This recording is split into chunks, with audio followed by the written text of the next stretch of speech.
Selamat datang rekan-rekan sekalian di channel ini, channelnya para tenaga honorer P3K dan aparatur sipil negara.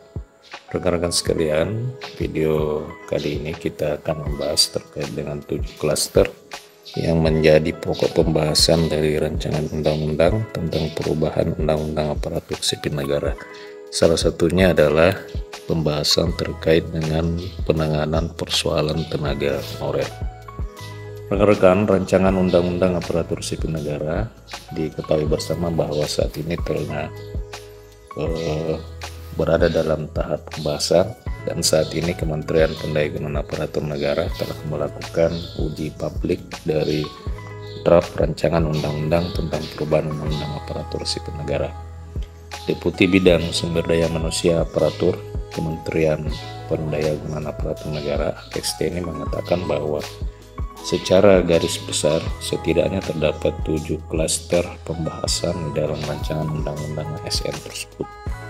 7 klaster tersebut adalah penguatan sistem merit, kemudian penetapan kebutuhan aparatur sipil negara, kesejahteraan aparatur sipil negara, penyesuaian ASN sebagai dampak perampingan organisasi, penanganan persoalan tenaga honorer, digitalisasi manajemen ASN, serta aparatur sipil negara di lembaga eksekutif, legislatif, dan yudikatif.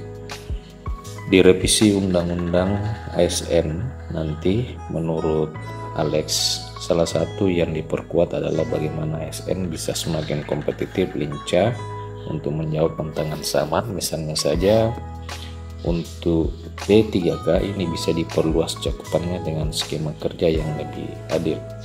Regulasi yang sedang dibahas tersebut sekaligus menjadi satu-satunya jalan atau solusi atas permasalahan tenaga non-aparatur sipil negara atau honorer yang saat ini memang jumlahnya membengkak hingga 2,3 juta orang dari proyeksi sebelumnya yang hanya tinggal sekitar 400.000 orang. Pembengkakan jumlah tenaga non-aparatur sipil negara tersebut itu sebagian besar berasal dari instansi pemerintah daerah. Alex menyebutkan bahwa prinsipnya pihaknya akan mengamankan 2,3 juta tenaga non-ASN yang telah terdata di dalam database Badan Kepegawaian Negara agar tidak ada pemberhentian secara massal.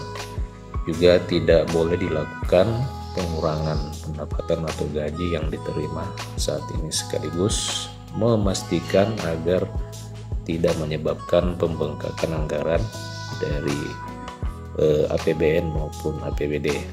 Nah, rekan-rekan, selain penanganan tenaga non-ASN, rancangan undang-undang ASN juga dilakukan untuk menyelesaikan persoalan kesejahteraan pegawai pemerintah dengan perjanjian kerja. Di dalam rancangan undang-undang ASN, kesejahteraan PNS dan P3K ini akan digabung dalam konsep penghargaan dan pengakuan ASN yang merupakan bagian dari manajemen ASN secara keseluruhan. P3K akan diberikan jaminan pensiun dan jaminan hari tua dengan skema defined contribution. Jadi ini adalah hal yang baru dan memang yang ditunggu-tunggu oleh sebagian rekan-rekan pegawai pemerintah dengan perjanjian kerja. Di rancangan undang-undang ASN terdapat pasal yang mengatur tentang jaminan pensiun dan jaminan hari tua dengan skema defined contribution. Alex menyebutkan bahwa perbaikan rancangan penghargaan dan pengakuan itu dilakukan secara menyeluruh dan dipersiapkan amanatnya untuk dapat disesuaikan dengan kebutuhan dan anggaran agar sistemnya semakin adil dan kompetitif. Nah, rekan-rekan, demikian 7 klaster yang memang menjadi pembahasan pokok di dalam rancangan undang-undang tentang perubahan undang-undang aparatur sipil negara. Klaster utama adalah persoalan tenaga honorer yang memang menjadi persoalan utama di Indonesia selama ini. Persoalan ini telah berlarut-larut dari era pemerintahan Susilo Bambang Yudhoyono hingga dengan akhir pemerintahan Joko Widodo. Kita tunggu saja bagaimana hasil final dari rancangan undang-undang tentang undang-undang aparatur sipil negara ini. Simak terus channel ini agar rekan-rekan sekalian bisa terus mendapatkan update-update terbaru seputar kebijakan aparatur sipil negara, tenaga honorer, dan P3K. Terima kasih telah menyaksikan, sampai jumpa di video berikutnya.